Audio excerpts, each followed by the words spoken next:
This will be part 2 of this particular program that I have labeled. I have titled it, Is to Be, Will Be, If Not Meant to Be, Won't Be. This is pertaining to not only microscopic life, but just life in general that we are now discovering here up onto the planet in various places that at one time was considered dormant and dead. Please listen. What we're about to do is take a core sample of this beautiful blue ice. So what are you looking for specifically right now? What I want to do first is chop away an outer layer and get into the inner ice. We'll be looking inside of the ice for the ice microorganisms.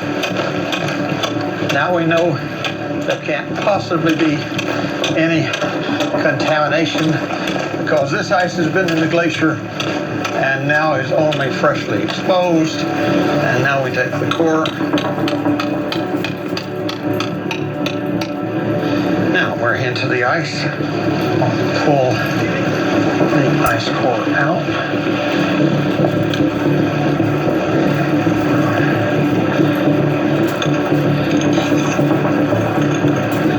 Okay. But that's enough, right? That's enough, yeah, Okay, for that first sample. Yeah, cap that. Okay. All the microorganisms that grow in ice typically grow very, very slowly. So, in fact, there are some microorganisms that only reproduce once every half a century or once a century. So the microbes that are found in here, are they in suspend animation or are they moving around? Probably both. So essentially what you're saying is that this entire cave is filled with life. Yes, but not just that. This entire ice cap is filled with life. There is this enormous amount of microorganisms that live and thrive and love to live in these low temperatures of the ice cave that we have here, and ice caves and icy glaciers all over the planet Earth, and probably all over icy regions within our entire solar system, and maybe widely distributed throughout the entire universe. Are we essentially inside the interior of a comet? Is this what it looks like? Yes. Microorganisms can live in ice, and ice is the dominant component of comets. Organisms can remain alive and protected by the icy material of the comet until it arrives into another solar system and blows off chunks of material that can find a planet that it can consider a wonderful home. And so this basically ties into the whole idea of panspermia. Water is a wonderful radiation shield, and when you have a comet that is a few miles in diameter, on the inside of that cometary crust there is all of this magnificent ice that has been frozen and then reworked with material going in and out. So comets are not just a magnificent place for panspermia. I am convinced that comets are an absolutely wonderful place for the origin of life. Incredibly, Giorgio and Dr. Hoover discovered that the glacier isn't home to just microscopic life. This is magnificent. Look, these ice worms. This one has just crawled out of the glacier. Wow, he's deep in the ice. Look at this. Over here, 2 more ice worms. They're all in here compared to the ice. He's clearly looking for something. Yeah, he's hunting. We discovered life in the most inhospitable of environments. Amazingly, Dr. Hoover has found some of the rarest animals on Earth. Ice worms only exist in a handful of locations in North America. But how can animals live and thrive in frozen blocks of ice? So how do these ice worms come about? This is an incredible evolutionary phenomenon. They have apparently evolved to be able to live and grow and feed and reproduce inside of glacial ice and snow. They are feeding on algae, cyanobacteria, and other bacteria that live in the ice, and they can make burrows through the ice, just like an earthworm makes burrows through the the soil. And we may see similar kinds of organisms on the polar cap of Mars, or perhaps even in craters of the moon, or perhaps the icy moons of our solar system like Europa and Enceladus. You know, it's kind of incredible because we came here in the hopes of finding microbial life. And here we are looking at ice worms, which are actual animals. So this is more than what we'd hoped for. It's incredible. As Giorgio and Dr. Hoover take their samples to a lab to be analyzed, what kind of life forms might they find within the Pemberton Glacier? Could it support the theory that life on comets is more common than we ever thought possible? And if so, is it just the random byproduct of a universe that is teeming with various forms of life? Or is it part of a more strategic plan? A plan deliberately designed to alter human evolution? Coming up. Anything? Oh, yes, we've got bacteria. So these can actually be designer viruses sent here to kill people with specific genetic weaknesses and make the rest of the gene pool stronger.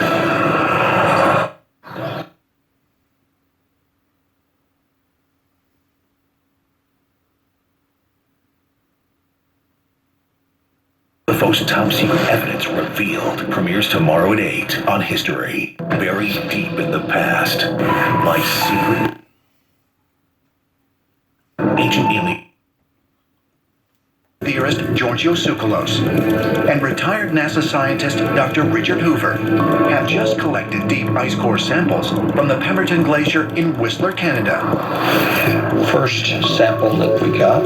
Now back in the lab, they are hoping to observe microorganisms that remain dormant within the glacial ice and are just now returning to life for the first time in thousands of years. See anything? Oh, yes, we've got bacteria.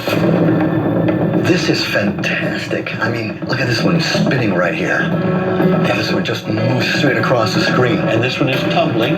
And notice there's a cell that has just undergone cell division. Here's another one that's just undergone cell division. Okay. The quest for extraterrestrial life, to me, has been a lifelong one, as it has been with you. So I've traveled around the world climbing pyramids. I've looked at statues. I've been to hundreds of museums. I've read countless ancient texts. And here we are looking at something that shows extraterrestrial life that may have come here millions of years ago. The fascinating thing is that a far more extraordinary hypothesis than the existence of extraterrestrial life is the hypothesis that life exists on the planet Earth and nowhere else in the universe. If that were to turn out to be what really is the case, then we would be completely unique and we would be different from everywhere else in the universe, and that would be an amazing discovery. Much more amazing than finding out that bacteria or ice worms are crawling around on the surface of Europa today. This is incredibly fascinating, you know, and it's also refreshing to hear an actual NASA scientist telling me these things. If, as Dr. Hoover's research indicates, icy comets are ideal incubators for extraterrestrial life, and if microorganisms are incredibly common in the universe, is the Earth being regularly bombarded by tiny alien life forms? Life forms that could not only grow and mutate, but could also pose a deadly threat to mankind.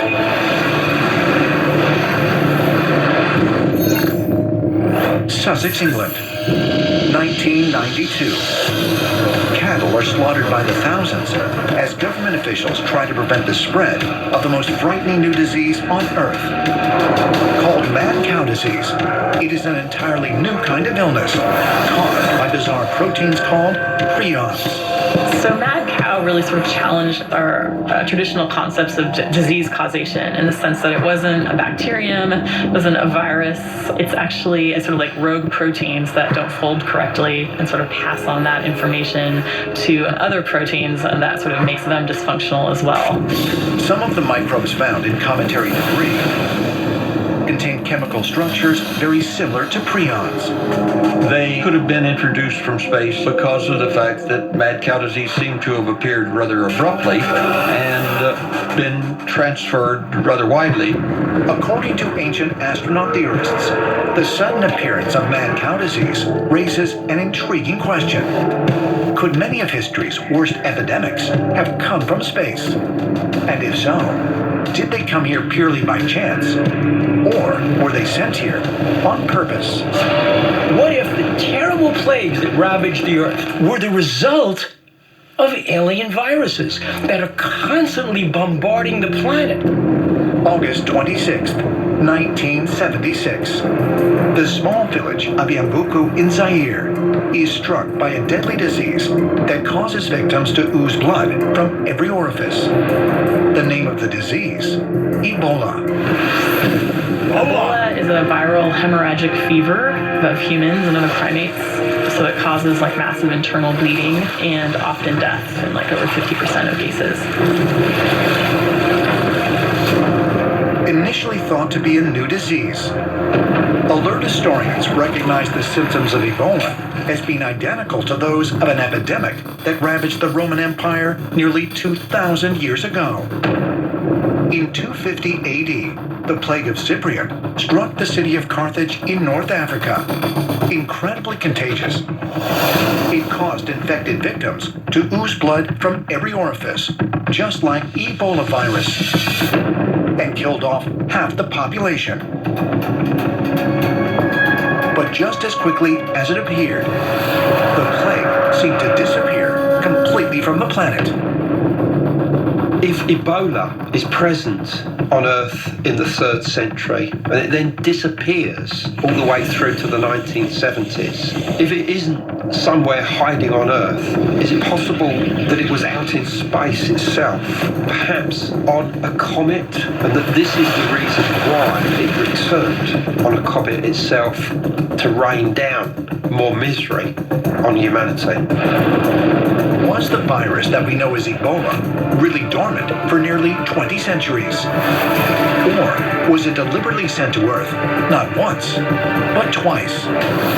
As far as ancient astronaut theorists are concerned, the answer is obvious. And as proof, they point to accounts concerning another of history's worst plagues, the Black Death. What's interesting about these accounts is that they seem to have originated after something strange was seen up in the sky. For example, they saw this black shield travel across, and then it is also described that this black dust came off that particular object.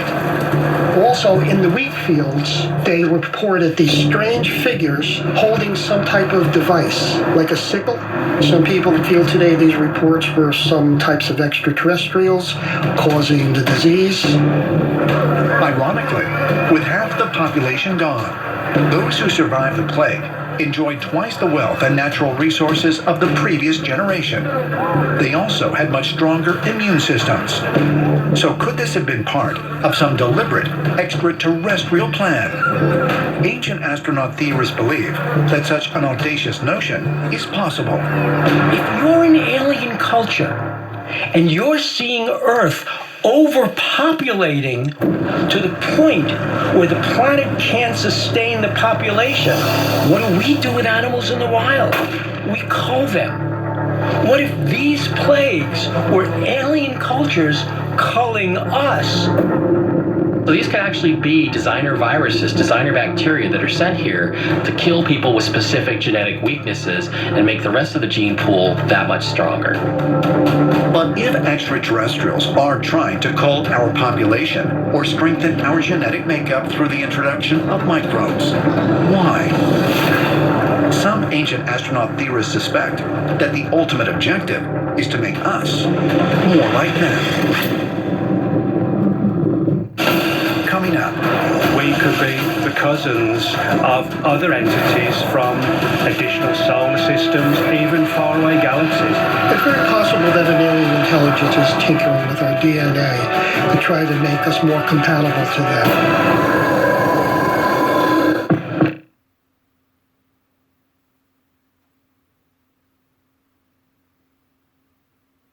Trojan horse that eventually leads us to a point where it's far easier for us to be crossed genetically with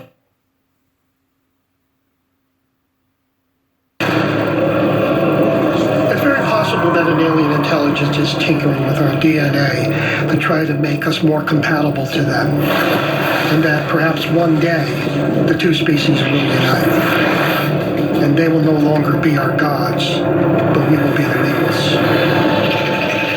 Aliens are using these microbes to make us more like them, then obviously we're going to start to show signs of that sort of genetic, physical evolution. In other words, our testosterone levels should go down.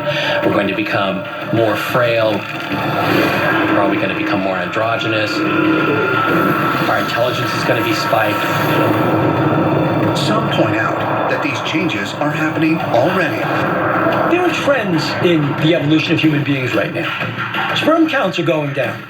Sperm counts are going down, by the way, as the world's population is crashing through 8 billion to 10 billion. Maybe we become more like the aliens, and perhaps that means that we're actually more compatible with them genetically if that path is the one that's laid out. So you could actually look at the development of higher intelligence as, again, kind of a genetic Trojan horse that eventually leads us to a point where it's far easier for us to be crossed genetically with alien species. Could human beings be the subjects of an ingenious bioengineering project conducted by extraterrestrials? Ancient astronaut theorists believe that not only is the answer yes, but that this process, while at times painful, will ultimately benefit humanity. But they also warn that the extraterrestrials may have another agenda, one that doesn't benefit us, but them.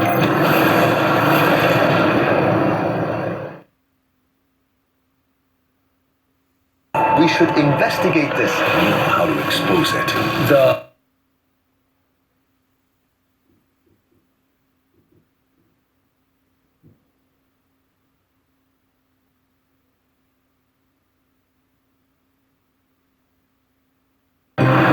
A tiny sap-sucking insect that is normally wingless, but periodically develops wings when it needs to seek out new plants to colonize.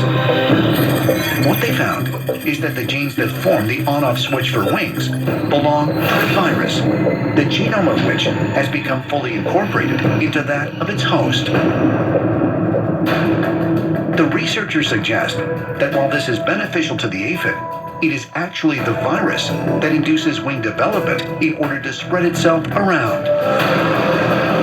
Similarly, it was also found in 2019 that many wasps carry a virus that increases their longevity, enabling the virus to be spread further. Viruses sort of straddle our concepts of living or non-living because they require a host in order to reproduce themselves and also to carry out any life functions. So they can't metabolize, or they have to rely on a host cell to do that and to make copies of themselves as well. On its own, a virus is inert. It only comes to life and is able to reproduce once it comes in contact with a host. Like the viruses themselves, if extraterrestrials are altering humans, is it perhaps to further their own species? Are they slowly transforming us into new incarnations of themselves, not to advance humankind, but their own kind? Perhaps. But some ancient astronaut theorists suggest that, as is the case with the aphid and also the wasp, this process might be mutually beneficial. One theory is that these extraterrestrial visitors, they are a dying race, and that they are injecting new genetic material which will help save them. Another related theory is, let's take human DNA, let's take alien DNA, and let's create something even better. I think that humankind has been part of a eternal experiment, something that's begun a long, long time ago. And I think that this is an ongoing process. Now,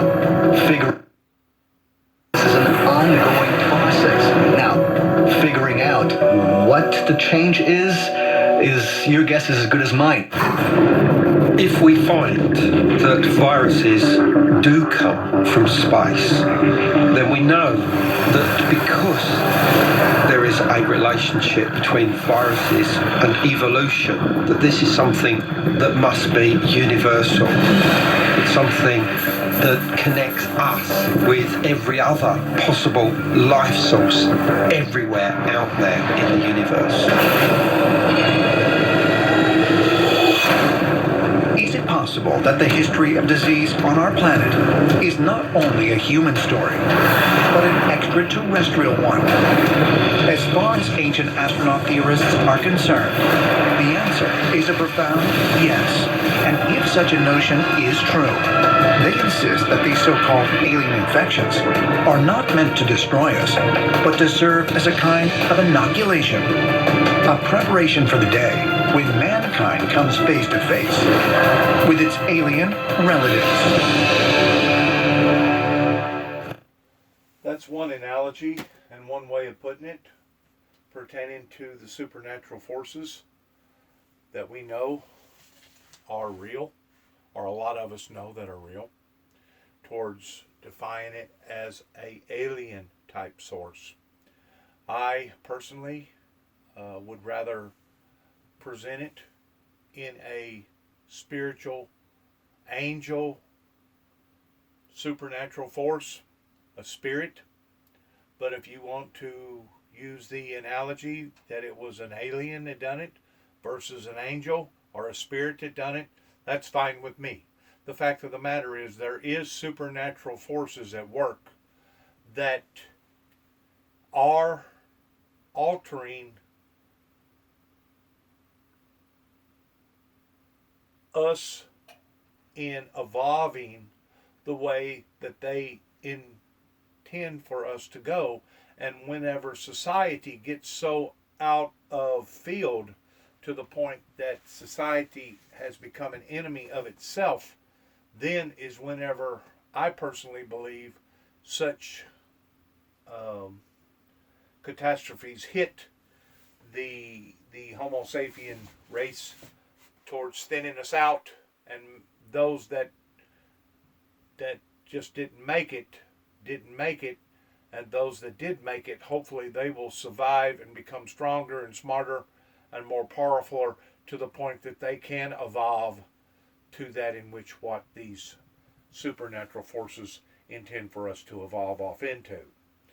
In other words, these are theories, these are ideals, and it's to be taken as such because, there's nothing really concrete in the Bible that talks about this type of genetic engineering. But there has to be a reason why that these occurrences continue to keep happening, regardless whether it's happening through the cow disease or other types of outbreaks that has been devastating to humanity in some form or fashion. There has to be some sort of logical explanation for these occurrences to continue to keep happening, because they do keep happening. There is a pattern of them happening, and if the truth be known, these type of occurrences even occurred before Christ was up onto the planet pertaining to leprosy. Leprosy was the going thing then.